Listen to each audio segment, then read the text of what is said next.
Sa lalawigan po ng La Union, meat processing facility po sa Bacnotan, Ininspeksyon. Para sa detalye kasama natin Idol Jam Victorio.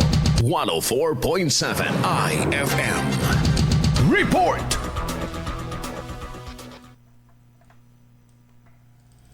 Department of Science and Technology ang meat processing facility sa pampublikong pamilihan ng Bacnotan, La Union. Ang aktibidad ay bahagi ng technical assessment ng tanggapan upang matiyak na sumusunod sa health protocols at sanitasyon bago ang nagtakdang simula ng operasyon ng pasilidad. Layunin naman na maisulong ang modernisasyon sa mga pasilidad sa bayan upang maitaguyod ang mas dekalidad na meat processing. Tiyak ng tanggapan na kompleto na ang kaukulang dokumento at sertifikasyon bago ang formal na pagbubukas ng pasilidad. Kasama mo mula dito sa IFM Dagupan. Ito si Idol Jam Victorio. Tatak, IFM.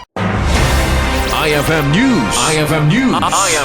IFM News.